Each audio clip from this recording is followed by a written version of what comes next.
السلام عليكم ورحمة الله تعالى وبركاته. مرحبا بكم في فيديو جديد ووصفة جديدة من وصفات مطبخ أم البنات. إن شاء الله اليوم غادي نبارطاجي معكم واحد الكيكات سفرديين بالمادلين كيجيو روعة في المذاق. اللي ذاقوهم عندكم غادي يعجبهم المذاق ديالهم. كنتمنى أنكم تجربوهم وأنهم يعجبوكم نتوما والوليدات ديالكم. ما تنساوش هي البارطاج ولي جيم الفيديو باش تشجعوني نستمر في العطاء ديال الوصفات. نبداو على بركه الله. عندي هنا واحد جوج ماندارينات اللي غادي نكون غاسلاهم مزيان لان غادي نستعمل القشره ديالهم، وغادي نقطعهم من الفوق ومن التحت كما شفتوا معايا، وغادي نحيد هذوك الخويطات البيضين اولا اي علفه فيهم اولا عظومه كتحيدوا باش ما يطلقوش لنا المروره. صافي غادي نقطعهم هكذا عشوائيا كيف ما كتشوفوا معايا، كنحيدوا اي خويطات بيضين كما قلت لكم. صافي غادي نستمر انا في التقطاع ديال هاد لي ماندارين هادو اللي عندي، ضروري ما يكونوا مغسولين مزيان. صافي وغادي نضيف عليهم هنا جوج ديال البيضات، ولكن قبل غادي ناخذ الكاس ديال الخلاط غادي نوضع فيه جوج ماندارينات، وهنا عندي جوج بيضات وكاس ما يكونش عامر ديال السنيده. اللي كيبغي الحلاوه يدير كاس كامل ديال السنيده، كاس ديال الماء، وهنا عندي نص كاس ديال الزيت، واحد القبيصه ديال الملحه. صافي وغادي نطرب كلشي في هذا الخلاط اليدوي، وهنا زدت واحد كيس ديال الفاني كما قلت لكم. صافي خصني نطحن مزيان هاد الماندارين هذا مع باقي المكونات اللي ضفنا عليهم حتى ما يبقاوش عندنا الطروفات ديال الماندارين، يطحنوا مزيان.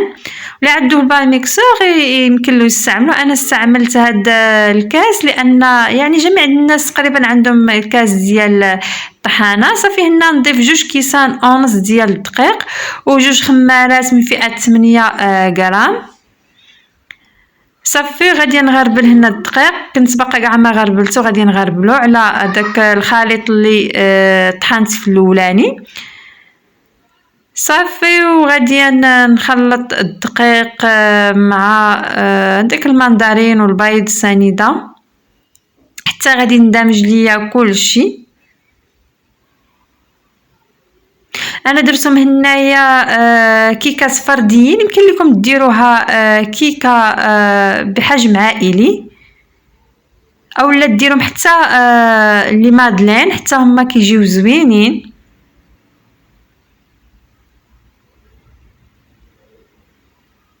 الا درتوهم مادلين يمكن لكم يعني ديروهم في الكويعطات في المول وفي الكويعطات، وتشعلوا الفران من الفوق ومن التحت باش يجيو هكاك مقوبين. صافي هنايا انا كملت الخلاط ديالهم، هذاك هو الشكل ديال العجين. انا درتهم هنا في هاد المولات الصغار اللي لبستهم بكويعطات ديال المادلين. صافي غادي نلبسهم على هذا الشكل هذا كيف ما شفتوا معايا باش ياخذوا الشكل ديال القالب اللي عندي.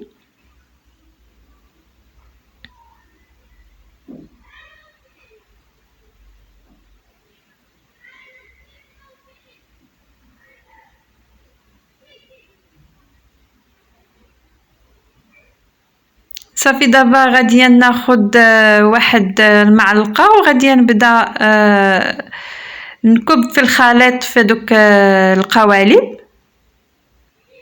ندير هنا واحد جوج معلقات.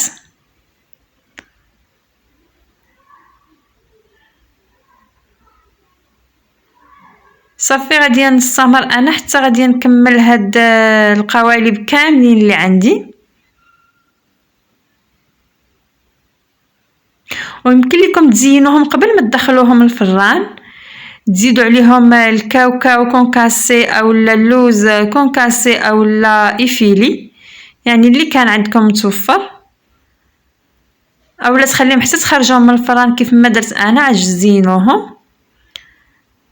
وفي هذا الاثناء راه عندي الفران كي سخن، ضروري من الفران يكون سخون.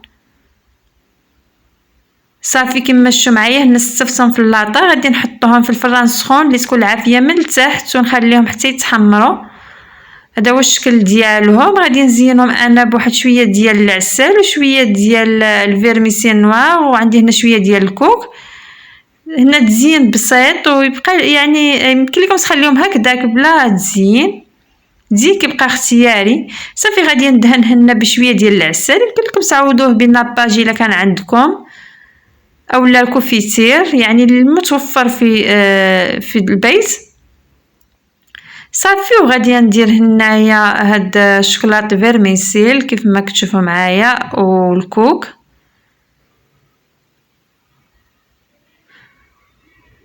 انا غادي نستمر حتى غادي نكمل الكميه كامله اللي عندي. هذا هو الشكل النهائي ديالهم كيف ما كتشوفوا معايا، كيجيو غزالين وحتى في المذاق راه كيجيو خطيرين.